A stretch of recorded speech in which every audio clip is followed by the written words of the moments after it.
আমাদের মনের ভেতর যেটা সব সময় ঘোরাফেরা করে সেটাই তো অনেক সময় আমাদের অবচেতনে আমাদের মুখ দিয়ে বেরিয়ে আসে। বিশ্বাস করো ধৃতি, আমি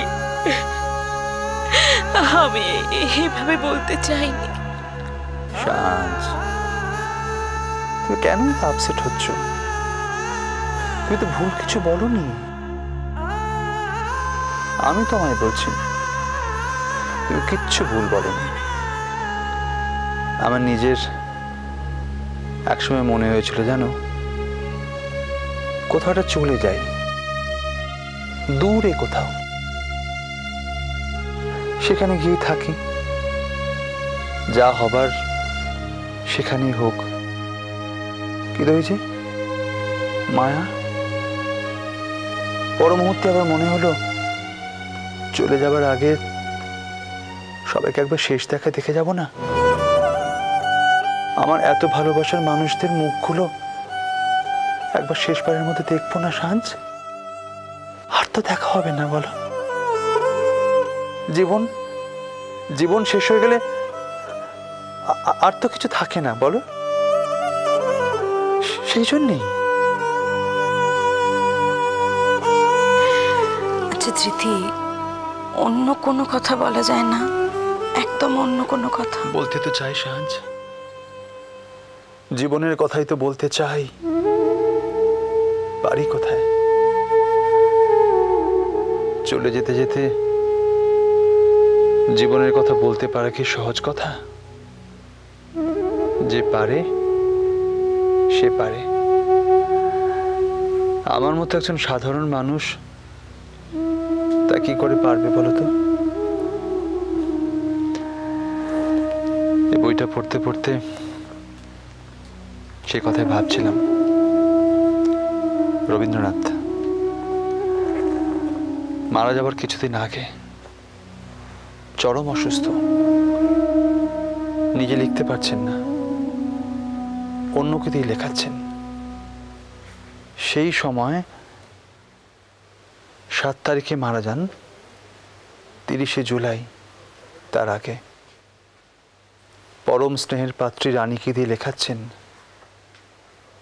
তোমার সৃষ্টির পথ রেখেছ আকীর্ণ করি, বিচিত্র ছলনার জালে হে ছলনাময়ী। আবার দেখো 1939-এ যখন ডাকঘর লিখছেন, তখন ডাকঘরে অমলের শেষ শয্যার পাশে একটা গান লিখেছেন উনি, ঠাকুর তার গাওয়া। কিন্তু রবীন্দ্রনাথ তখনই লিখে গিয়েছিলেন ওই গানটি যেন তার মৃত্যুর পর প্রথম গাওয়া হয়। কোন গানটা জানো? সম্মুখে শান্তি পাড়াবার ভাষা ও তরণী হে কর্ণধার। ঠিক 7 তারিখ বেলা 12টা রবি ঠাকুর চলে গেলেন। পরের দিনই সকালে রানী চন্দরা ফিরে এলেন শূন্য শান্তিনিকেতনে। শান্তিনিকেতনে বরাবরই সন্ধ্যাবেলায় উপাসনা হতো, আর সেই সময় উপাসনা গৃহের সিঁড়িতে বসে থাকতেন রানীচন্দ্র। সেদিনও তেমনই ছিলেন। ভেতর থেকে গান ভেসে এলো, সম্মুখে শান্তি পাড়াবার ভাষা ও তরণী হে কর্ণধার। সবার চোখে জল। ছাতিমতলার গাছগুলোর দিকে তাকিয়ে রানীচন্দ্র বসে আছেন সিঁড়িতে। মাথার উপর আকাশ, তারা ভরা আকাশ। হঠাৎ দেখলেন একটা বড় সড় নীলাভ আলোর খণ্ড তীব্র বেগে ওপর থেকে নিচে নেমে এলো, এসে পড়লো ছাতিমতলার গাছগুলোর ওপর। চারিদিক যেন মুহূর্তে আলোয় আলোময় হয়ে উঠল। কি অদ্ভুত না সাজবাতি!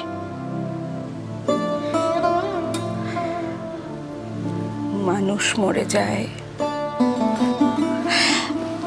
কিন্তু মানব থেকে যায়, মানবের মৃত্যু হয় না। বলছো? বলছি ধৃতি, মানুষ চলে যায়, কিন্তু এই জগতের মধ্যে, এই সংসারের মধ্যে, এই জগতের সমস্ত মানুষের মনের মধ্যে মানব থেকে যায়। চলে যাওয়া কি অতই সোজা ধৃতি? গানটা একবার শোনাতে পারো সাঞ্জ? কোন গানটা? ওই যে বললাম, মনে কি দ্বিধা রেখে গেলে চলে, একবার শোনাবে? শোনাচ্ছি। না, যদি কষ্ট হয় তবে থাক। আমারও তোমার মতোই কষ্টের বোধগুলো আর কাজ করছে না ধৃতি, সব কেমন অসাড় হয়ে গেছে।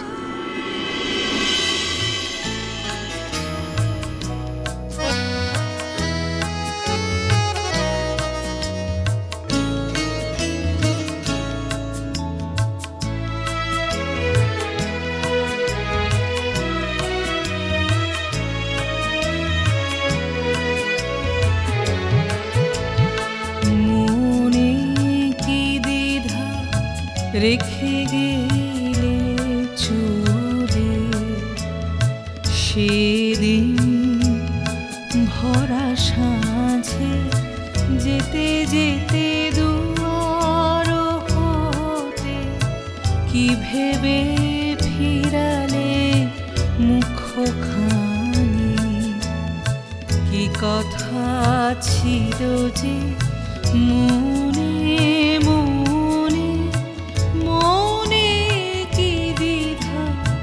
রেখে গেলে চলে।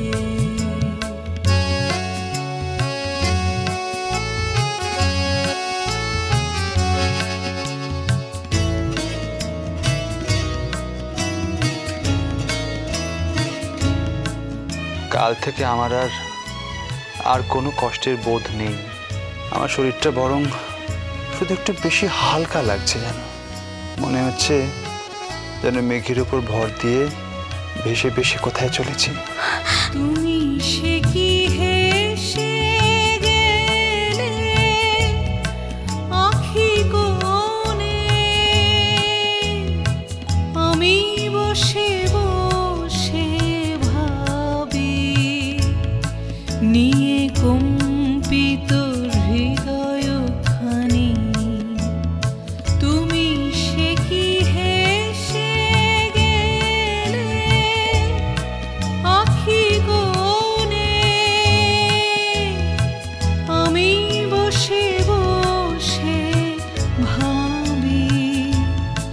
নিয়ে কম্পিত হৃদয় খানি, তুমি আছো দূর ভুবনে, মনে কি দ্বিধা রেখে গেলে চলে।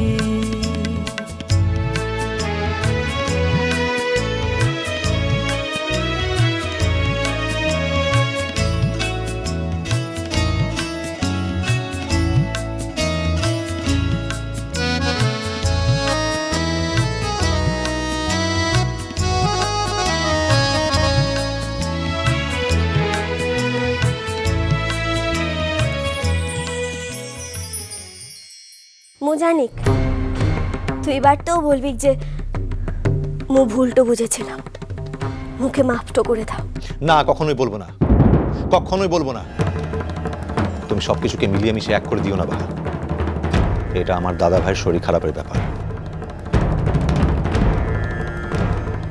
আর এই ব্যাপারটাকে তুমি সবকিছুর সঙ্গে মিশিয়ে ফেলো না বাহা।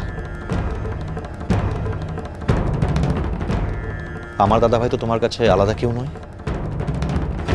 কত বড় বেঈমান তুমি।